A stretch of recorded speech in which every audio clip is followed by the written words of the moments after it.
ராணிப்பேட்டை மாவட்டம் அரக்கோணம் ராஜாத்திய சோழ மத்திய தொழில் பாதுகாப்பு படையில் சேருவதற்காக போலி சான்றிதழ்கள் அளித்த அசாம் மாநிலத்தைச் சேர்ந்த 2 பெண்கள் உட்பட 8 பேர் மீது வழக்கு பதிவு செய்யப்பட்டுள்ளது. இதையடுத்து 8 பேர் மீது CISF மண்டல பயிற்சி மைய ஆய்வாளர் ராஜேஷ் தக்கோலம் காவல் நிலையத்தில் புகார் அளித்து இந்த வழக்கை அசாம் மாநிலத்திற்கு மாற்றி விசாரணை நடத்தி வருகின்றனர்.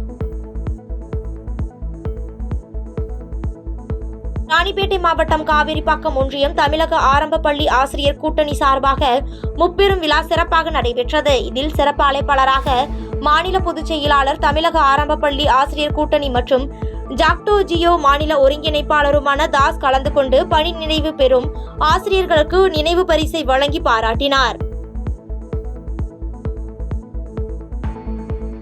சிவகங்கை மாவட்டம் தேவக்கோட்டை அருகே அபிநயா என்ற இளம்பெண் சடலமாக திறந்தவெளி கிணற்றில் மீட்கப்பட்டுள்ள சம்பவம் அப்பகுதியில் பெரும் பரபரப்பை ஏற்படுத்தியுள்ளது. தொடர்ந்து அபிநயாவின் உடல் கூறு ஆய்வு செய்த மருத்துவ பரிசோதனையில் அபிநயா கர்ப்பமாக இருந்தது தெரியவந்த நிலையில் அவருடன் சமூக வலைதளம் மூலம் பழகி வந்த மதுரையைச் சேர்ந்த அதிரதன் மற்றும் இன்ஸ்டாகிராமில் பழகிய மேலும் சிலரை போலீசார் தேடி வருகின்றனர்.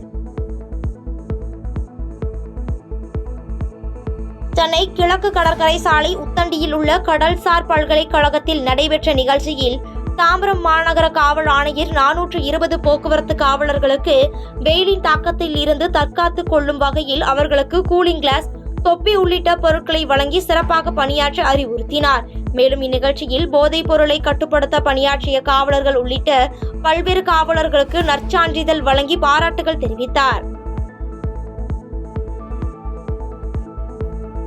நாமக்கல் மாவட்டம் பரமத்தி வேலூர் அருகே கள்ளச்சாராயம் காட்சி விற்பனை செய்த 5 பேரை நல்லூர் போலீசார் கைது செய்தனர். மேலும் அவர்களிடம் இருந்து 22,000 ரூபாய் மதிப்புள்ள 21 லிட்டர் கள்ளச்சாராயம், 75 லிட்டர் சாராய ஊறல், நாட்டு துப்பாக்கி உள்ளிட்டவைகள் பறிமுதல் செய்யப்பட்ட நிலையில் கள்ளச்சாராயம் காய்ச்சி விற்பனை செய்வது தெரிய வந்தால் அவர்கள் மீது கடும் நடவடிக்கை எடுக்கப்படும் என நாமக்கல் SP ராஜேஷ் கண்ணன் எச்சரித்துள்ளார். செய்திகளை உடனுக்குடன் தெரிந்து கொள்ள கீழ்கண்ட கேபிள் மற்றும் DTH நெட்வொர்க்குகளில் எம்நாடு செய்தி தொலைக்காட்சியை காணுங்கள். பாதகம் செய்பவரை கண்டால் நாம் பயம் கொள்ளலாகாது பாப்பா. மோதி மிதித்து விடு பாப்பா, அவர் முகத்தில் உமிழ்ந்து விடு பாப்பா. அண்மை செய்திகளை உடனுக்குடன் தெரிந்து கொள்ள இணைந்திருங்கள் எம்நாடு தொலைக்காட்சியுடன்.